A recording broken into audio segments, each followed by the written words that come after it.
Hi everyone, it's Chris Yoke at Yoke Pin Company again.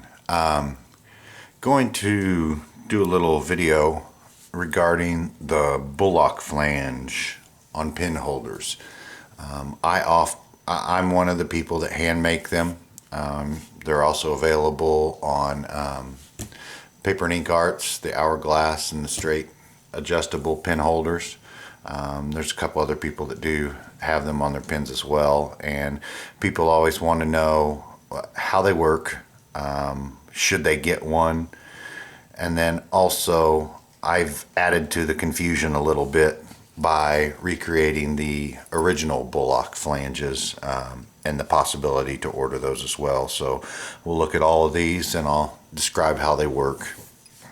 We'll start with the Bullock. This is a vintage Bullock oblique pin holder, made by Isaac Bullock, and it differs from the Isaac is on the left, the new style Paper and Ink Arts is on the right. The difference being is that there were some vintage crow quills that were about half the size of the ones we use now, which are roughly an 1/8 inch in diameter. So there's these smaller ones.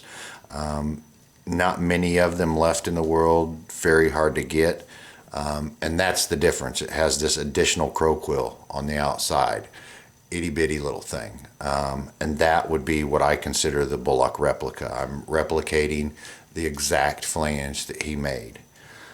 So that's the difference, a little bit extra, one little extra crow quill. All right, we're going to set that to the side now. And the reason is historically that's it, and I do the replicas, but the important thing is doing the Bullock style. The Bullock style is what's on the Paper and Ink Arts holder, and the one that I make, which is most of the time, has basically your normal flange on top, and then inside and underneath is another little crow quill flange. There's 3 basic uses you can get out of this.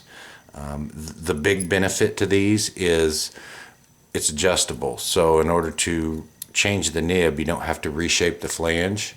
You simply loosen the screw that's there and you slide in a nib.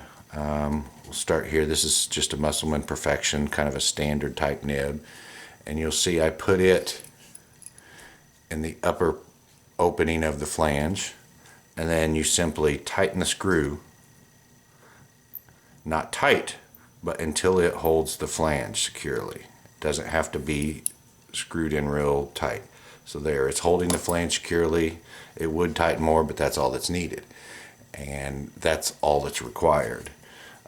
If you wanted to use a different size nib, it's simply a matter of loosening that screw, getting a new nib, and we're going to go for a Braw's EF66, which is a absolutely tiny nib. Need to loosen it just a little bit more to get that one in there better. And again, just slide it in and tighten it until the nib doesn't move.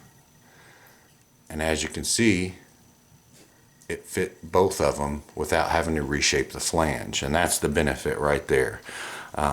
This style flange and pin holder is excellent, especially for new people, those that are new to calligraphy and trying to decide what nib they like.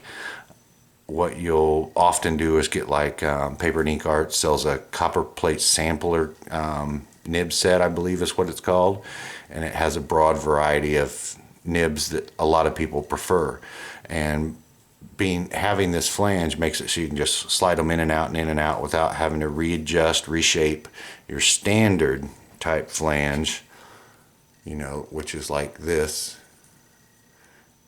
Has to be shaped to each individual one. I have another video on shaping those, but that's the benefit of the Bullock. Now, something to show you the extremes, what I've done is grab some very extreme nibs, being in sizes.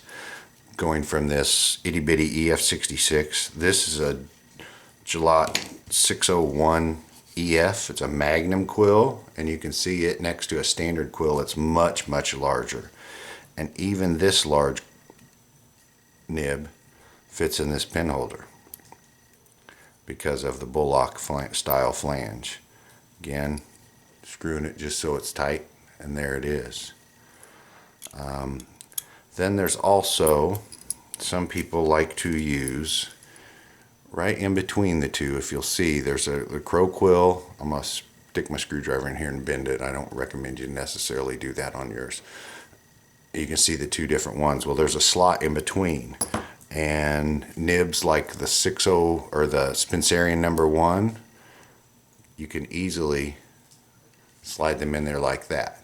Now it is located between those two flanges, and it does hold it decently secure. If you're heavy-handed, it may move, but there's really no good way to tighten it very securely. I mean, you can tighten this all the way, and you still have the ability to take that nib out. The simplest way I've always found to do it is to stick it in from the bottom and twist it in, and it goes right into place. So there's, for like the Spencerian one, which was what's in it now, is kind of a smaller size arc, works well there. And again, like I said, it is not super tight, so it will move, but it works if you're light-handed and writing properly. Okay, and then the last function of this is the ability to use little crow quill nibs. Crow quills were originally made for mapping and lithograph purposes. Very small, very dainty, very tiny, and it just goes into that hole. Oops, loosen it just a little bit more. Slide it in there. This is a Leonard 800, I think. I'm not going to put it all the way in there, but just to give you an idea. It's driving me crazy. There we go. Alright, so now you've got a crow quill in there, and you can use a crow quill for an oblique. Again, just tighten this a little bit until it holds the nib from moving. No need to crank it down and tighten it all the way.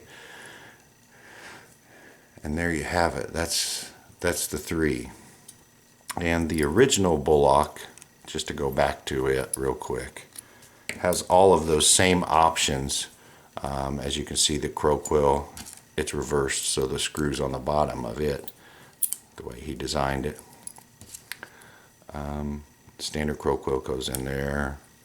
You also have that in between, which on this pin, it's not as tight as the newer ones, and it doesn't work quite as well, but it does work.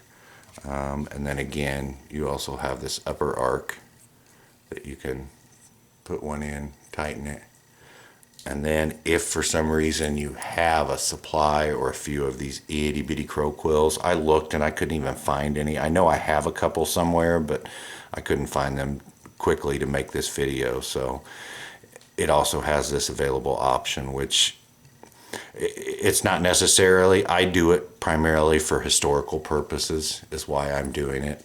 As many of you well know, I'm into the history of pens and penmanship, and so I'm doing replicas to honor that history, basically. So there you have it. And the straight pen holder available from Paper and Ink Arts has that same flange as the Hourglass, both adjustable, both the Bullock style pens, and they're great, like I said, especially for beginners. It's a little bit of a different writing experience because there are two layers connecting to the pen, but they're not necessarily together and attached except for by means of the screw. So there is a tiny bit more flex in this flange when you write, which doesn't hinder anything. It's just a little bit of a different experience.